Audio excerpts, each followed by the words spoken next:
I didn't lose my husband to another woman. I lost him to my phone, to strangers, to couples I'd never met, to 30-second videos with soft music and perfect lighting, which somehow felt more real to me than the man sitting next to me every night. And that's the part I'm most ashamed of. Because he was right there, the whole time. And I still made him feel like he wasn't enough. When Jake and I first got married, we were boring. Not bad boring. Not unhappy boring. Just normal. We split groceries, watched Netflix, argued about whose turn it was to do dishes, went to bed by 11.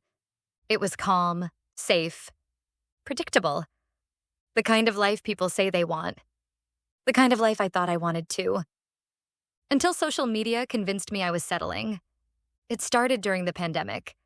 Too much time at home. Too much scrolling, too much comparing. TikTok learned my algorithm fast. Couples cooking together, couples surprising each other with gifts. Boyfriends decorating apartments with candles and rose petals.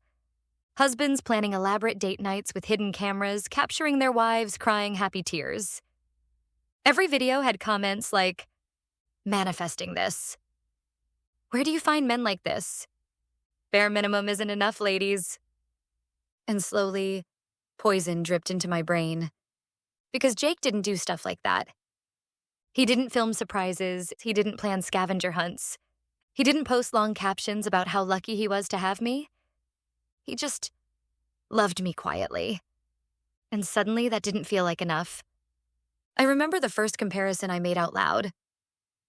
We were eating takeout on the couch. Sweatpants, hair messy, comfortable. And I was watching some video of a guy who filled his girlfriend's car with balloons for their anniversary. I showed Jake. "Why don't you ever do stuff like this?" He blinked. "Like what?" "Romantic things. Big gestures." He smiled a little. "I mean, I made dinner yesterday." I rolled my eyes. Dinner wasn't balloons. Dinner wasn't viral. Dinner wasn't exciting. I didn't say thank you. I just kept scrolling. After that, it became constant. Look what this guy did for his wife. Look at this proposal. Look how he surprised her at work. Why don't we ever do cute stuff like this? At first, Jake laughed it off. Because we're normal people, not influencers. But I kept pushing. Every video was proof. Proof he wasn't trying. Proof other men were better. Proof I deserved more. Or at least, that's what I convinced myself. The worst part? Jake actually did nice things. I just stopped seeing them. He filled my gas tank every week. Fixed stuff around the house without being asked. Rubbed my back when I had cramps. Brought me coffee in the mornings. But none of that looked good on camera.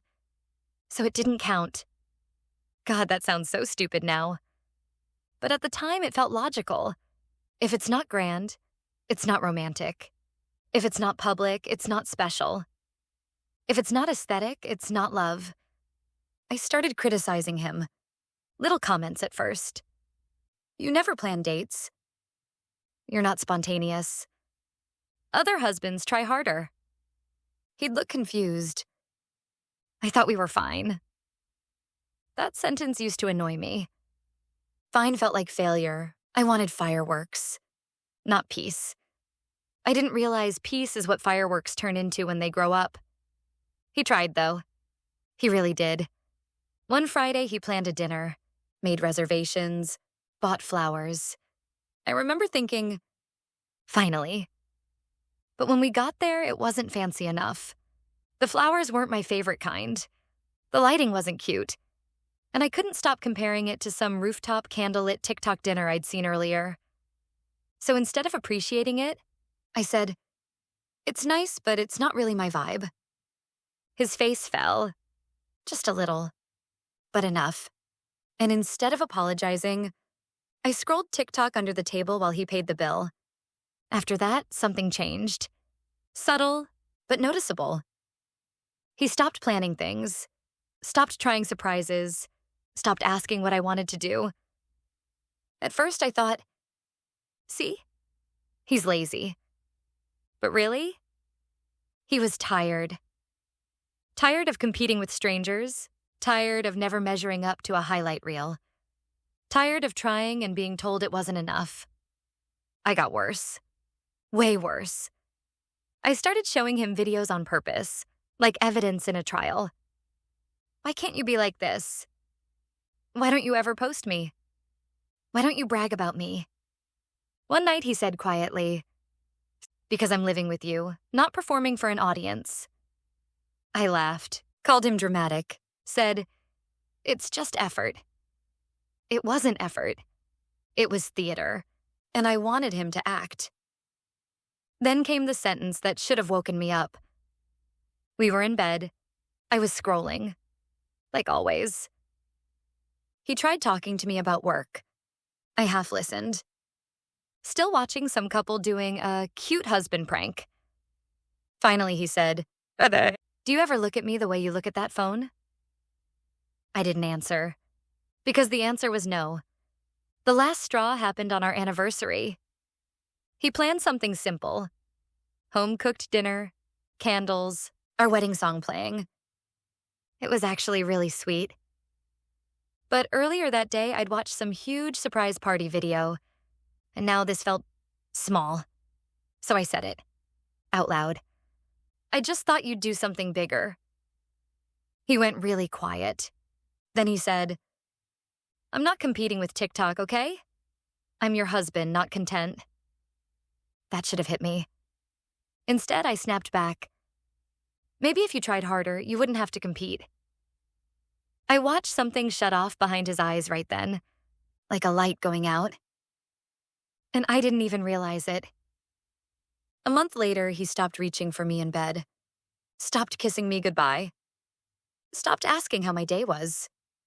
I told myself he was being petty, immature, punishing me. But really, he was detaching, protecting himself. I just didn't see it, because I was too busy watching other people's lives.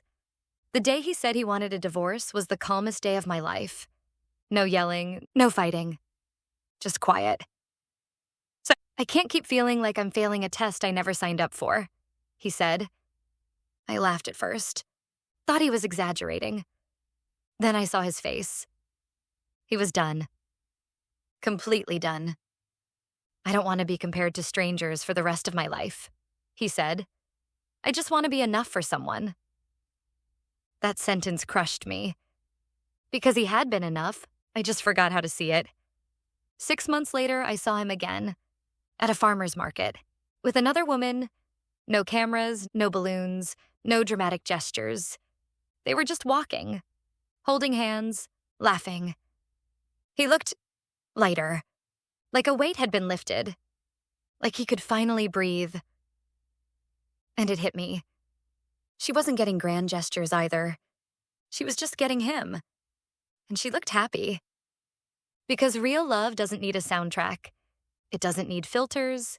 It doesn't need strangers' approval. It just needs two people paying attention. And I stopped paying attention a long time ago. Now my phone feels stupid. All those couples, probably fighting off camera, probably normal, probably messy. But I sacrificed something real chasing something fake. And if I could go back, I wouldn't ask for balloons, or surprises, or viral moments. I'd just put my phone down, look at him, and say thank you.